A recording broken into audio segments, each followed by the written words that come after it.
출애굽기 7장을 보겠습니다.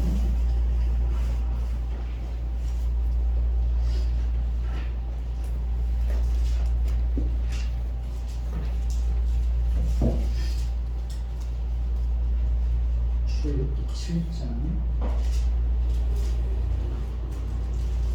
1절부터 7절까지 보겠습니다. 본문 말씀은 13절까지인데요. 7절까지만 보도록 하겠습니다. 돌아가면서 읽겠습니다. 여호와께서 모세에게 이르시되 볼지어다 내가 너를 바로에게 신같이 되게 하였은즉 내 용 아론은 내 대언자가 되리니 네가 내게 명령한 바를 너는 내 형 아론에게 말하고 그는 바로에게 말하여 그에게 이스라엘 자손을 그 땅에서 대분하게 할지니라. 내가 바로의 마음을 완악하게 하고 내 표징과 내 이적을 애굽 땅에서 많이 행할 것이나 바로가 너희의 말을 듣지 아니할 터인즉 내가 내 손을 애굽에 펼쳐 여러 큰 심판을 내리고 내 군대 내 백성 이스라엘 자손을 그 땅에서 인도하여 낼지라. 내가 내 손을 애굽 위에 펴서 이스라엘 자손을 그 땅에서 인도하여 낼 때야 애굽 사람이 나를 여호와인 줄 알리라 하시니 모세와 아론이 여호와께 자기들에게 명령하신 대로 행하였더라. 그들이 바로에게 말할 때에 모세는 80세였고 아론은 83세였더라. 아멘.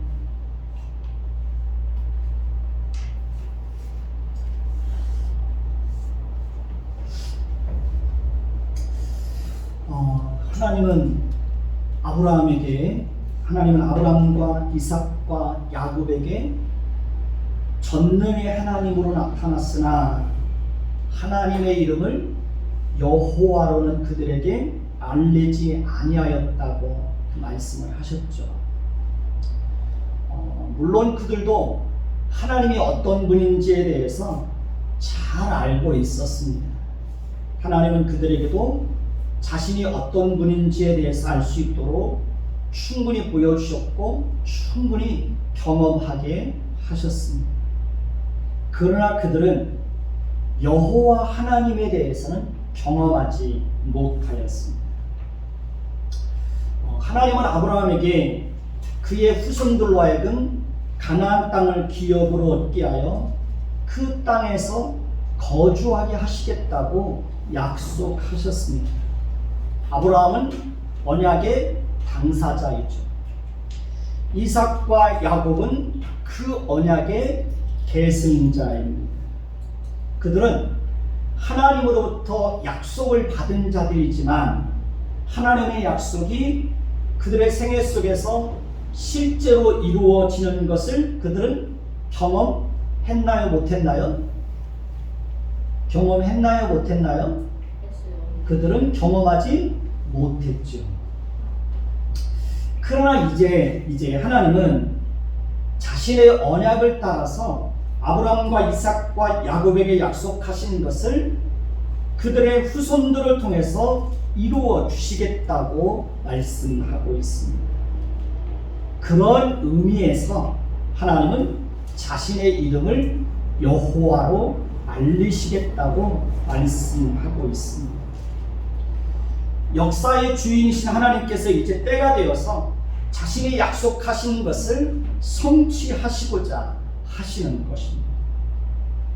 출애굽기 6장에 보면 하나님께서 모세를 부르시고 그를 보내시면서 나는 여호와라 라는 말씀을 반복해서 하시는 것을 봅니다. 출애굽기 6장뿐만 아니라 7장, 8장, 9장 계속해서 이어지는 말씀들을 보면 여호와께서 말씀하시니라는 말씀들이 계속해서 반복해서 나타나는 것을 봅니다. 출애굽기 6장 2절도 보면 한번 볼까요? 출애굽기 6장 2절도 보면 하나님께서 모세에게 이르시되 자신을 어떤 분으로 소개하고 있습니까? 나는 여호와라 라고 말씀을 하고 있습니다. 출애굽기 6장 6절도 보면 뭐라고 되어 있습니까? 그러므로 이스라엘 자손에게 말하기를 나는 여호와라 라고 말씀을 하고 있죠. 출애굽기 6장 7절도 보면 같이 볼까요? 시작. 너희를 내 백성으로 삼고 나는 너희의 하나님이 되리니 나는 애굽 사람의 무거운 짐 밑에서 너희를 빼낸 너희의 하나님 여호와인 줄 알리라 라고 말씀하고 있죠. 6장 8절도 볼까요? 6장 8절도 보면 내가 아브라함과 이삭과 야곱에게 주기로 맹세한 땅으로 너희를 인도하고 그 땅을 너희에게 주어 기업을 삼게 하리라. 나는 여호와라 라고 말씀을 하십니다. 출애굽기 6장 29절도 볼까요? 출애굽기 6장 29절도 보면 같이 읽습니다. 여호와께서 모세에게 말씀하여 이르시되 나는 여호와라. 내가 내게 이르는 말을 너는 애굽 왕 바로에게 다 말하라. 자, 하나님께서 모세와 이스라엘 백성들과 심지어 바로와 애굽 백성들에게까지 자신이 어떤 분이신 것을, 자신이 여호와 하나님이신 것을 알게 하시겠다고 반복해서 말씀하시는 것을 봅니다. 그것은 하나님 자신이 얼마나 신실하시고 거짓이 없으시고 자신의 약속하신 것을 얼마나 성실하게 이루어 주시는 분인지를 만천하에 드러내시겠다고 공포하고 있는 겁니다. 하나님의 그 자신의 언약을 그들의 생애 속에서, 역사 속에서 이루어지는 것을 보여주시겠다고 하는 하나님의 그 강력한 의지와 하나님의 그 강력한 열심이 그 속에 담겨져 있는 것입니다. 하나님은 언약을 이루시는 것을 통해서 오직 하나님만이 유일하시고 참되신 하나님이시며 그 하나님이 얼마나 크고 높고 위대하시고 능력이 많으시고 두려우신 분이신지를 온 천하에 드러내고자 하시는 것입니다. 하나님은 자신이 작정하시고 계획하신 것을 성취하시는 것을 통해서 그 어떤 권력자도 그 어떤 집단도 심지어 사탄도 하나님의 일을 회방하거나 방해하거나 지연시킬 수 없다는 사실을 만천하에 드러내고자 하는 것입니다. 하나님은 여호와 하나님이십니다. 한번 따라하십시다. 하나님은 여호와 하나님이시다. 그렇습니다. 여호와 하나님은 특히 자신이 약속하신 것은 반드시 지키시는 신실하시고 거짓이 없으시고 크고 위대하고 두렵고 전능하신 하나님을 나타내는 것입니다. 언약의 신실하신 하나님은 우리의 생애를 통해서도 하나님께서 작정하시고 목적하신 것이 이루어지도록 성실하게 일하시고 간섭하실 것입니다. 언약의 신실하신 하나님은 누구의 하나님입니까? 아브라함의 하나님. 언약의 신실하신 하나님은 이삭의 하나님. 언약의 신실하신 하나님은 야곱의 하나님. 언약의 신실하신 하나님은 요셉의 하나님. 언약의 신실하신 하나님은 모세의 하나님입니다. 언약의 신실하신 하나님은 이스라엘 백성들이 섬기는 그 하나님입니다. 그리고 그 언약의 신실하신 하나님은 누구의 하나님입니까? 우리의 하나님. 또 누구의 하나님? 나의 하나님이십니다. 언약의 신실하신 하나님이 우리의 하나님 곧 나의 하나님이 되실 수 있는 것은 그 하나님은 영원히 살아계시고 영원히 변하지 않는 분이시기 때문에 가능한 것입니다. 그러니 우리는 언약의 신실하신 하나님, 언약의 신실하신 그 하나님을 어떻게 해야 될까요? 성실하게 섬기고 성실하게 예배해야 하는 것입니다. 우리는 언약의 신실하신 그 하나님의 말씀을 따라서 우리의 인생을 성실하게 살아내야 하는 것입니다. 우리가 언약의 신실하신 하나님의 말씀을 따라서 언약의 말씀을 붙들고 살면 우리는 언약의 말씀이 우리의 생애를 통해서 이루어지는 것을 풍성하게 경험할 수 있는 것입니다. 만약에 우리의 생애를 통해서 만약에 언약의 말씀이 우리의 생애를 통해서 풍성하게 이루어지는 것을 경험하지 못하고 있다면 그것은 순전히 누구의 책임일까요?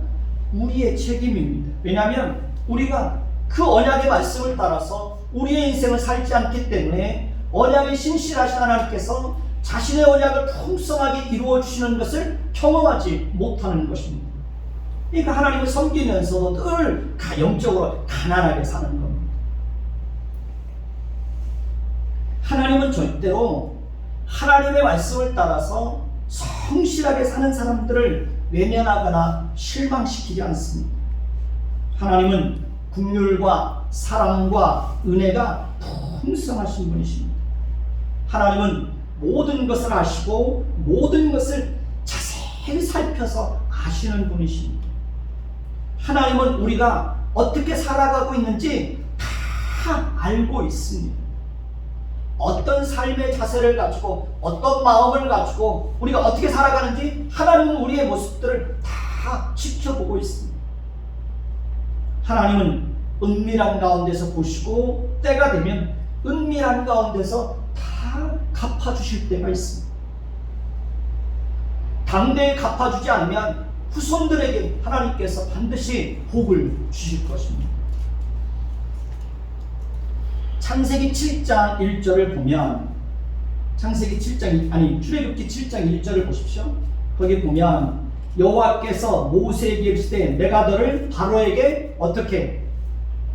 바로에게 신같이 되게 하였은즉 내 형 아론은 내 대언자가 되리니 라고 말씀하십니다. 이것은 정말 놀라운 선언이죠. 하나님께서 모세에게 그렇게 말씀하실 수 있는 것은 하나님 자신이 여호와 하나님이시기 때문에 가능한 것입니다.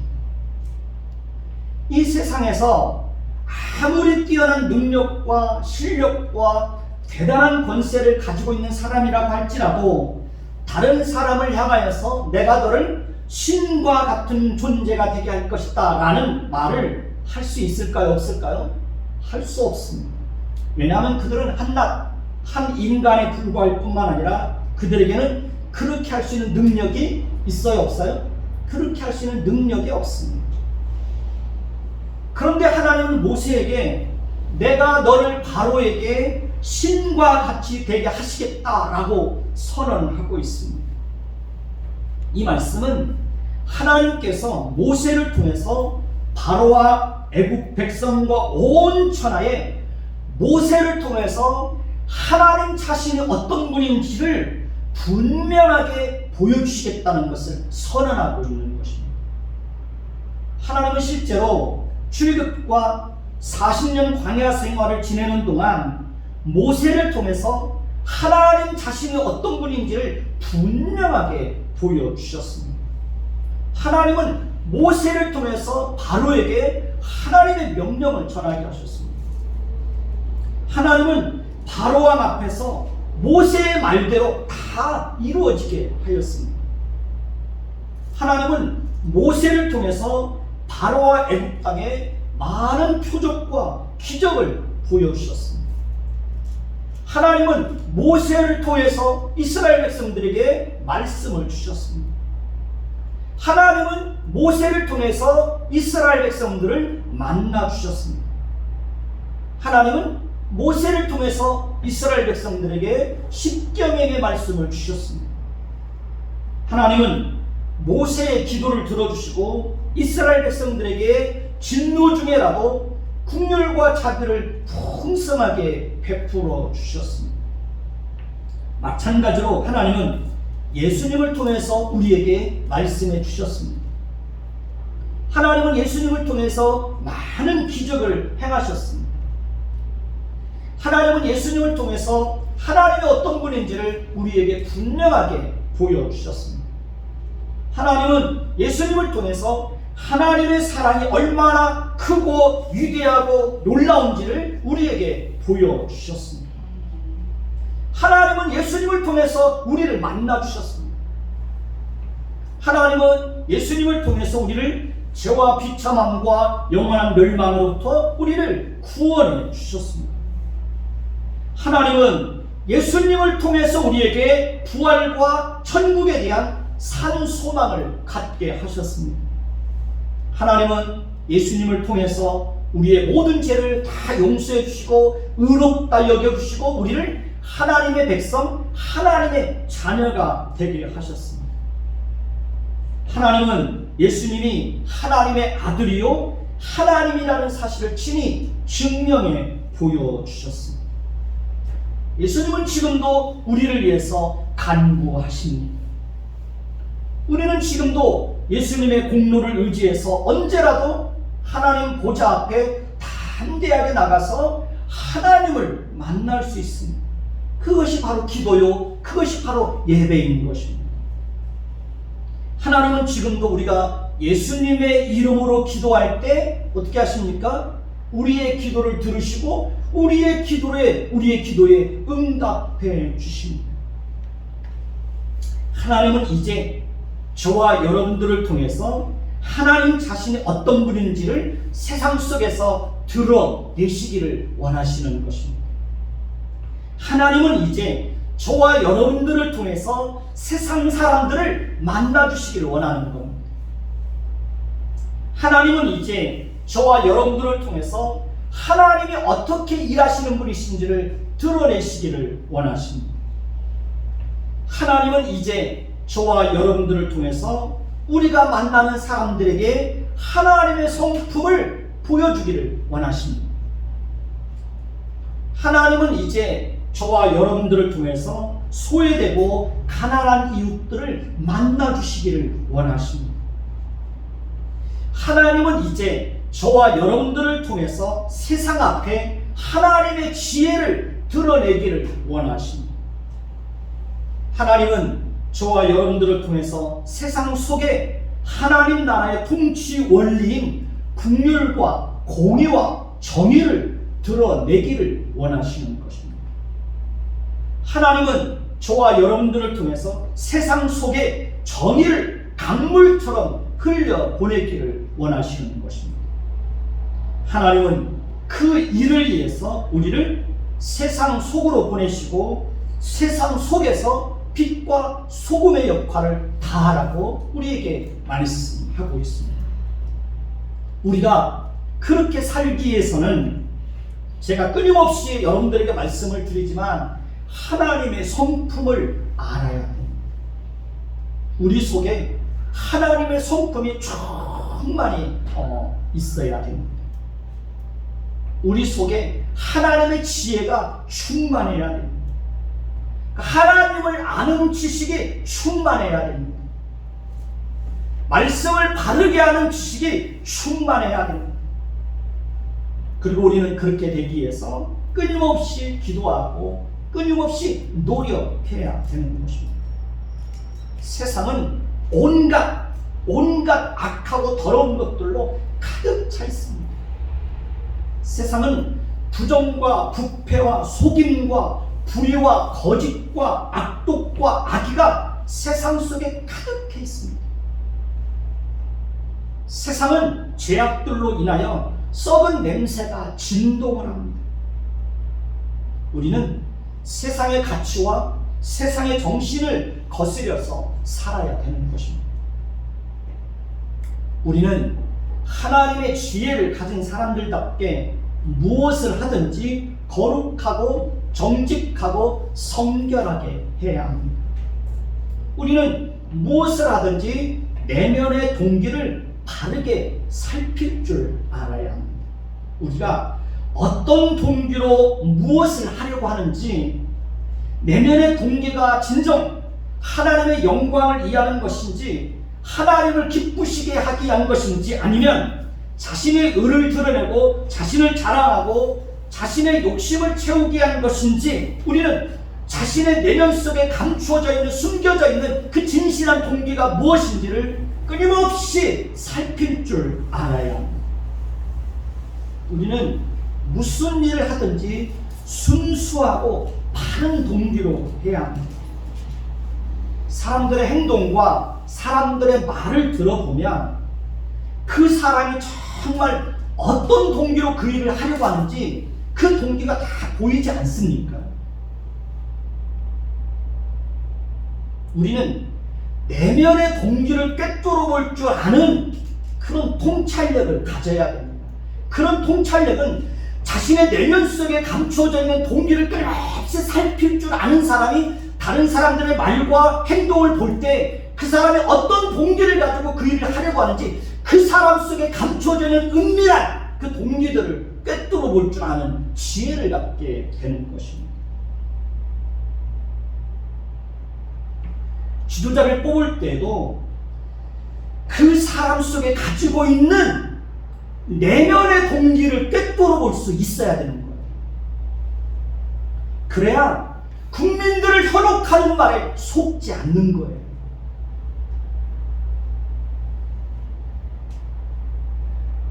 우리는 모든 사람과 화평하게 지낼 수 있어야 합니다.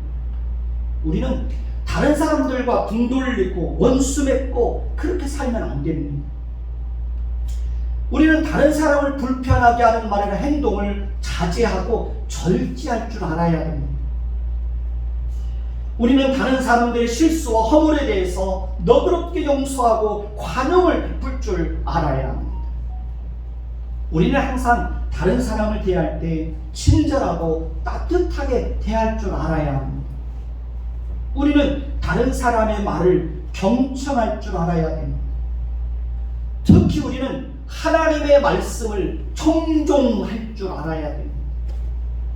하나님의 말씀을 잘 듣지 못하는 사람들이 있습니다. 그것은 결코 지혜롭지 못한 것입니다. 야고보서 3장 17절에 보면 하나님이 주신 그 지혜 가운데 양순함이 있습니다. 그 양순함이 뭐냐면 하나님의 말씀을 잘 듣는 거예요. 그것도 지혜입니다. 그러니까 하나님이 주시는 지혜를 가진 사람은 특히 하나님의 말씀을 경청할 줄 압니다. 하나님이 주시는 그 지혜를 가진 사람은 다른 사람의 말도 경청할 줄 알아요. 교만하고 거만한 사람은 다른 사람의 말에 귀를 기울이지 않습니다. 들을 기가 없어요.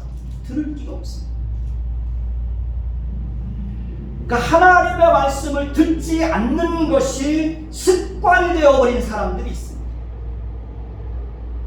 예배에 참석을 하는데 하나님의 말씀을 듣는 일에는 별로 관심이 없는 사람들이 있습니다.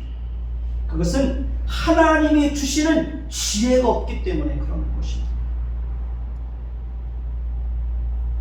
하나님이 주신 지혜를 가진 사람은 무슨 말을 하든지 청중할 줄 알아요. 귀를 기울일 줄 알아요. 그리고 집중해서 들을 줄 알아요.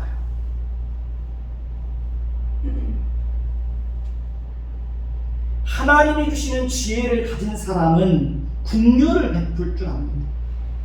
다른 사람의 아픔을 함께 나누고 다른 사람의 필요를 성실하게 공급해 줄 줄 압니다. 하나님의 지혜를 가진 사람들은 그의 삶 속에 선한 열매가 가득하게 나타나게 됩니다. 나누고 베푸고 그런 삶을 성실하게 살아갑니다. 하나님의 지혜를 가진 사람은 매사에 균형을 지킵니다. 우리는 누구나 할 것 없이 부패하고 타락한 본성을 따라서 보고 싶은 것만 보고 듣고 싶은 것만 듣고 알고 싶은 것만 알려고 하는 그런 확증 편향에 빠질 위험이 매우 큽니다. 요즘에 유튜버들이나 일부 기자들을 보면 확증 편향에 빠져서 잘못된 시각을 가지고 잘못된 정보를 제공하는 사람들이 많이 있습니다. 그리고 그런 사람들의 말을 듣고 확증 편향에 빠져 있는 사람들이 너무 많아요. 그리고 한 번 확증 편향에 빠지면 그 속에서 벗어나는 것이 참 어렵습니다. 왜냐하면 편향된 생각에 사로잡혀 있기 때문에 그러는 것입니다. 매사에 균형을 유지하는 것이 정말 중요합니다. 그리고 매사에 균형을 유지하는 것은 참 어렵습니다. 그러나 하나님의 지혜를 가진 사람은 매사에 삶 속에 균형을 지킬 줄 압니다. 하나님의 지혜를 가진 사람은 특히 거짓이 없습니다. 하나님의 지혜를 가진 사람은 정말 거짓말하는 것을 너무 싫어합니다. 하나님의 지혜를 가진 사람은 절대로 자신의 양심을 속이는 일을 하지 못합니다. 그런데 하나님의 지혜가 없는 사람들은 거짓말을 밥 먹듯이 합니다. 양심에 화인 맞은 사람들처럼 행동하고 말합니다. 거짓말을 밥 먹듯이 하면서도 전혀 양심의 가책이 없는 사람처럼 행동하고 말을 합니다.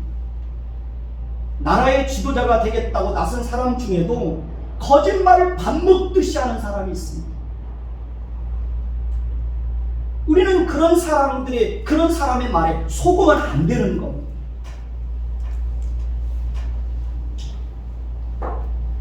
저와 여러분들이 하나님이 주시는 지혜를 따라 우리 인생을 살고 하나님의 성품을 따라서 거룩하고 의롭고 정직하고 신실하고 긍휼과 자비를 베풀고 하나님의 사랑을 풍성하게 드러내며 살면 우리도 세상 앞에서 우리가 하나님과 같은 존재로 서 있게 되는 것입니다. 하나님은 우리가 세상 속에서 그렇게 드러나기를 원하는 것입니다. 우리는 하나님의 자녀입니다. 하나님은 우리의 왕이고 우리는 그분의 다스림을 받는 하나님의 백성들입니다. 그렇다면 우리는 이 세상을 살아가면서 하나님의 자녀답게 하나님의 통치를 받는 하나님의 백성답게 하나님의 긍휼과 하나님의 공의를 균형 있게 드러내면서 우리의 인생을 살아야 되는 것입니다. 그러나 그렇게 사는 것은 절대로 우리의 노력과 의지와 결심만으로 할 수 없습니다. 타고난 기질과 본성만으로는 절대로 그런 삶을 살 수 없습니다. 우리에게 하나님의 은혜가 풍성하게 임하고 하나님의 성품이 우리 안에 충만히 부어지고 하나님의 지혜가 우리에게 풍성하게 임할 때 우리는 비로소 세상 속에서 하나님과 같은 존재로 살 수 있는 그런 영광을 누리게 되는 것입니다. 한낱 피조물에 불과하고 죄인은 우리가 이 땅에서 하나님과 같은 존재로 그렇게 살 수 있다고 하는 것은 하나님의 자녀들에게만 주어지는 놀라운 영광이고 특권이고 자랑이고 축복인 것입니다. 하나님을 모르는 사람들은 오직 부패하고 타락한 본성을 따라서 살아갈 수밖에 없습니다. 바울은 자신의 몸에 그리스도의 흔적을 가지고 있었다고 고백을 합니다. 바울은 내가 그리스도를 본받는 자 같이 너희는 나를 본받는 자가 되었으면 좋겠다라고 말했습니다. 그렇습니다. 우리는 우리의 삶 속에 그리스도의 흔적을 가지고 살아내야 되는 것입니다. 우리는 그리스도의 성품을 본받는 자들이 되어야 합니다. 우리는 세상 속에서 그리스도를 아는 냄새를 나타내는 자들이 되어야 합니다. 우리가 만나는 사람들에게 그리스도의 편지가 되어서 그들에게 그리스도를 보여주는 사람들이 되어야 하는 것입니다. 우리는 우리가 만나는 사람들에게 그리스도의 향기를 나타낼 수 있어야 되는 것입니다. 우리는 열매를 보고 그 나무가 사과나무인지 배나무인지 복숭아나무인지 포도나무인지 알 수 있습니다. 우리는 꽃을 보면서 그 나무가 무슨 나무인지 무슨 꽃인지를 알 수가 있습니다. 마찬가지로 우리는 우리가 나타내는 삶의 열매들을 통해서 우리가 그리스도인이요 하나님의 백성이라는 것을 드러내야 하는 것입니다. 그리고 우리가 그렇게 살기 위해서는 많이 참고 희생하고 양보하고 때로는 손해보는 것도 기꺼이 감수해야 되는 것입니다. 그리스도인으로 사는 것은 마냥 즐겁고 행복하고 기쁘고 감사하고 웃고 그러지 않습니다. 그리스도인으로 사는 것은 항상 좁은 길입니다. 그렇기 때문에 그리스도인으로 사는 것은 어떻게 보면 참 힘들고 어렵습니다. 그러나 우리가 묵묵히 그 길을 걸어갈 때 우리의 삶 속에 하나님의 위로와 하나님의 긍휼과 하나님의 사랑과 하나님의 평강이 풍성하게 임하게 되는 것입니다. 그리고 우리의 삶 속에 하나님의 사랑과 하나님의 위로와 하나님의 긍휼과 하나님의 평강이 우리에게 임할 때 우리는 어떤 조건과 어떤 상황 속에서도 하나님께 감사하고 하나님을 찬송하고 하나님께 노래할 수 있는 것입니다. 그리스도인의 삶 속에는 항상 고난이 있습니다. 사도 바울도 그의 삶 속에 많은 고난이 있었다는 것을 고백하고 있습니다. 예수님도 고난의 길을 간 것을 우리는 잘 알고 있습니다. 욥도 알 수 없는 고난으로 인하여 몸부림치고 방황하고 괴로웠던 것을 우리는 잘 알고 있습니다. 요셉도 형들의 손에 의해서 애굽에로 팔려가서 무려 13년 동안이나 노예와 감옥 생활을 해야 했습니다. 야곱도 외삼촌 집에서 거의 20년 넘도록 험악한 세월을 보내야 했습니다. 그러나 그들은 모두 그런 고난과 험악한 세월들을 통해서 다듬어지고 단련되고 그 속에서 하나님을 만나고 어떻게 해요? 성숙한 사람들로 빚어져 갔던 것입니다.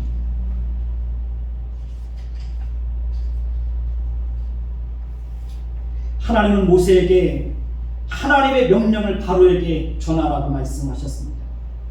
그리고 하나님은 바로로 하여금 이스라엘 자손을 그 땅에서 내보내게 할 것이라고 말씀하십니다. 오늘 말씀 3절 4절을 보십시다.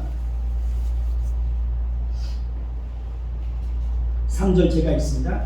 내가 바로의 마음을 완악하게 하고 내 표징과 내 이적을 애굽 땅에서 많이 행할 것이나 바로가 너희의 말을 듣지 아니할 터인즉 내가 내 손을 애굽에 뻗쳐 여러 큰 심판을 내리고 내 군대 내 백성 이스라엘 자손을 그 땅에서 인도하여 낼지라. 3절에서 보면 내가 바로의 마음을 어떻게 해요? 완악하게 하였다라는 표현이 있습니다. 이것은 하나님께서 그 바로 왕의 마음을 로봇처럼 조장해서 완악한 마음을 가지게 한다는 그런 의미가 아닙니다. 이 말의 진정한 의미는 하나님께서 바로 왕으로 하여금 자신이 가지고 있는 그 완악한 마음을 그대로 드러내도록 내버려 두셨다라는 의미가 되는 것입니다.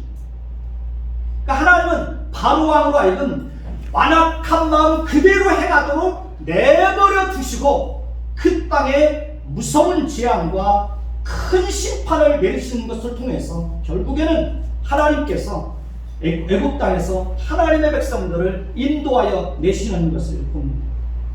하나님은 그렇게 하는 것을 통해서 애굽 사람이 하나님을 여호와인 줄 알게 하시겠다고 말씀을 하셨습니다. 모세와 아론은 하나님의 명령을 바로에게 전하는 것을 봅니다. 바로는 하나님의 명령을 듣고 모세와 아론에게 이렇게 말합니다. 너희는 기적을 보이라 라고 말하는 것을 봅니다. 모세와 아론은 하나님의 명령을 따라 바로와 신하들 앞에서 지팡이를 던졌습니다. 그러자 하나님이 말씀하신 대로 지팡이가 어떻게 됩니까? 지팡이가 뱀이 되는 기적이 일어납니다.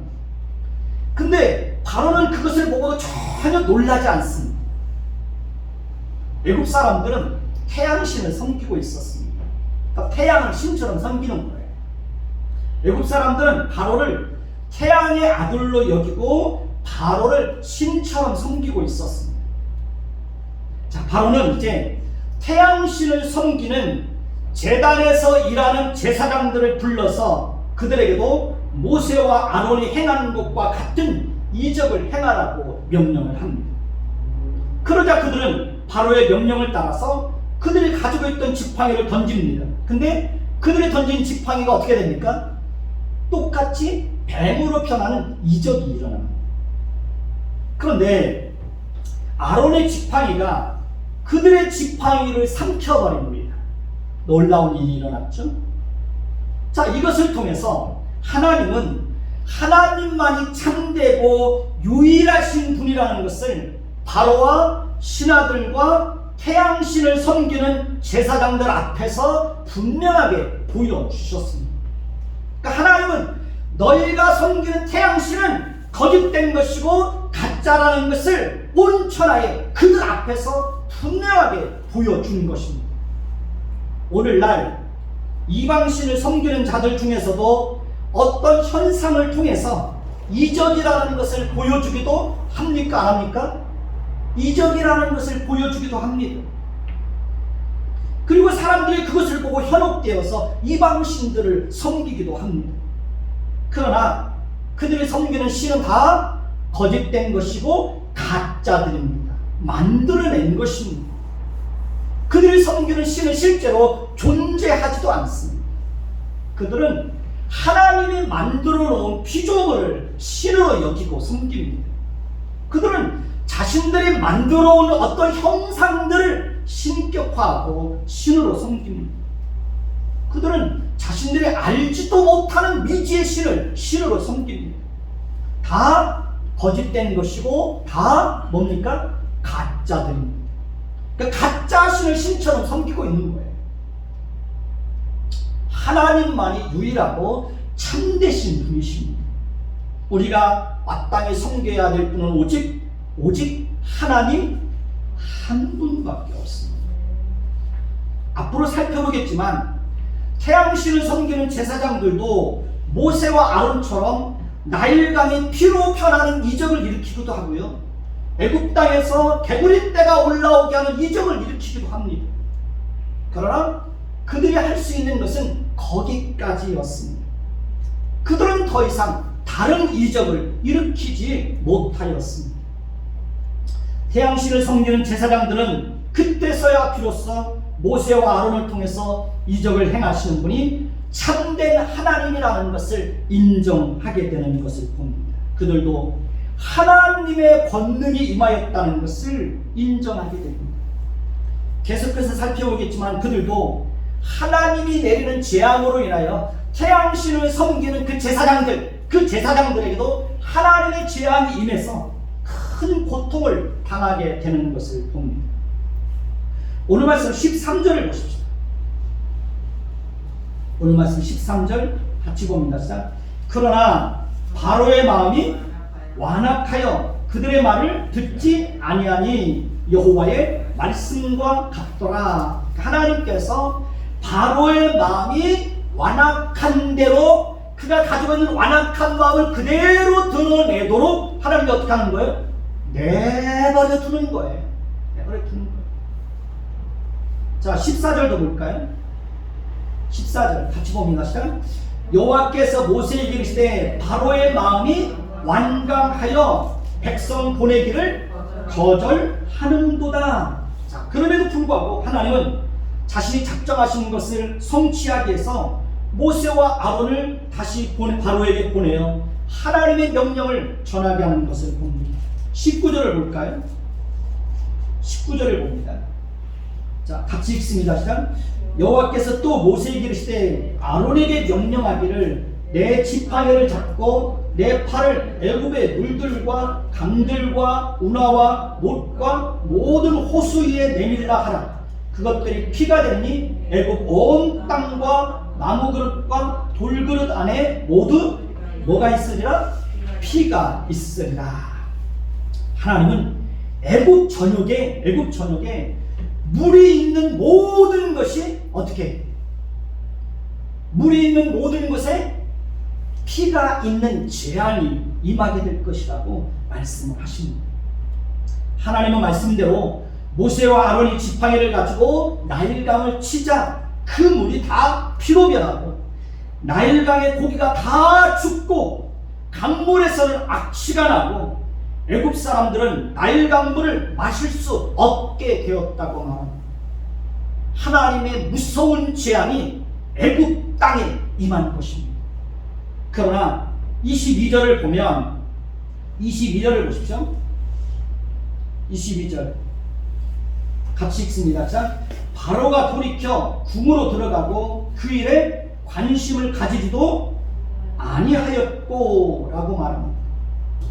그러니까 22절을 보면 태양신을 섬기는 제사장들도 자기들의 요술로 그와 같이 행함으로 바로의 마음이 완악하여 그들의 말을 듣지 아니하였다고 말합니다. 하나님이 애굽 온 땅에 무서운 피재앙을 내렸음에도 불구하고 바로 왕은 마음이 완악하여 하나님의 말씀을 듣는 것을 거절하였다고 말합니다. 바로 왕은 모세와 바로를 통해 바로 왕은 모세와 바로를 통해서 명령하시는 하나님과 자신들이 섬기는 태양신이 별반 다르지 않다고 보았던 것입니다. 그러니까 자신들이 섬기는 태양신도 얼마든지 이적을 행할 수 있는 분이라고 판단하고 있었던 것입니다. 그러다 보니 하나님께서 그 땅에 무서운 피재앙을 내렸음에도 불구하고 바로는 자기 궁으로 들어가 버렸습니다. 바로는 그 일에 관심을 가지지도 않았다고 말합니다. 24절을 보십시오. 24절 같이 봅니다. 시작. 애굽 사람들은 나일강 물을 마실 수 없으므로 나일강가를 두루 파서 마실 물을 구하였더라. 그러니까 그들은 마실 물이 없음으로 인하여 큰 고통을 당하게 된 겁니다. 그런데 25절을 보면 여호와께서 나일강을 치신 후 며칠이 지났습니까? 이래가 지났더라고 말합니다. 바로 왕은 애굽 전역에 무서운 피재앙이 임했음에도 불구하고 그래서 그 애굽 백성들이 마실 물이 없어서 나일강가를 두루 파며 고통을 당하는 것을 보면서도 아무런 관심도 가지지 않았다고 말합니다. 인간의 마음이 그렇게 완악하고 강팍한 것입니다. 하나님은 바로 왕이 그 마음의 완악함과 강팍함을 그대로 드러내도록 하나님은 어떻게 하시는 거예요? 내버려 두는 거예요. 사실은 이것이 무서운 재앙이고 하나님의 무서운 심판인 것입니다. 하나님께서 마음이 완악하고 강팍한 대로 행하도록 내버려 두는 거예요. 이게 무서운 재앙입니다. 만약에 하나님께서 마음이 완악하고 강팍한 대로 내버려 두지 않고 우리의 양심을 통해서 우리의 죄를 고발하고 잘못된 길에서 돌이키게 하는 것, 그것은 바로 우리에게는 큰 은혜고 그것이 바로 복인 것입니다. 하나님께서 우리의 마음에서 완악하고 강팍한 마음을 취하고 부드러운 마음을 주셔서 하나님의 말씀을 듣고 잘못된 길에서 돌이키게 하는 것, 그것이 바로 하나님이 우리를 사랑하신다는 확실한 증거가 되는 것입니다. 우리는 하나님께서 우리 마음이 완악해지지 않도록 끊임없이 우리에게 은혜를 주시기를 위해서 우리는 기도해야 되는 것입니다. 저와 여러분들은 늘 부드러운 마음으로, 순결한 마음으로, 그렇게 순한 마음으로 하나님의 말씀을 듣고 또 그 하나님의 말씀을 따라서 우리의 인생을 살아가는 저와 여러분들이 되시기를 예수님의 이름으로 축원해 드리겠습니다. 기도하겠습니다. 하나님은 바로 왕이 그 마음이 완악한 대로, 그 마음이 얼마나 완악하고 강팍한지 그 마음속에 감추어져 있는 그 완악함과 강팍함을 그대로 드러내도록 내버려 두시는 것을 봅니다. 그리고 그것을 통해서 하나님의 심판이 얼마나 무서운지를 애굽 땅에 하나님께서 하나님 자신을 보여주시는 것을 봅니다. 하나님, 우리는 이 땅에서 살아가는 동안 우리의 마음이 완악해지지 않도록, 우리의 마음이 강팍한 대로 그렇게 살도록 내버려 두지 마옵시고, 끊임없이 우리의 양심을 흔들어 주시고, 하나님의 말씀으로 하나님께서 우리를 깨우쳐 주시고 가르쳐 주셔서 끊임없이 잘못된 길에서 돌이킬 수 있도록 은혜를 주옵소서. 우리는 일평생 살아가는 동안 늘 순한 마음으로, 부드러운 마음으로 하나님의 말씀을 듣고 하나님의 말씀을 따라서 우리의 인생을 살아가도록 주여 복을 허락하여 주옵소서. 언약의 신실하신 하나님이 어떤 하나님이신지, 우리가 언약의 말씀을 따라 우리의 인생을 살아감으로 인하여서 하나님의 약속의 말씀이 우리의 생애를 통해서 이루어지는 것을 풍성하게 경험하게 하옵소서. 예수 그리스도의 이름으로 감사하며 기도드립니다. 아멘.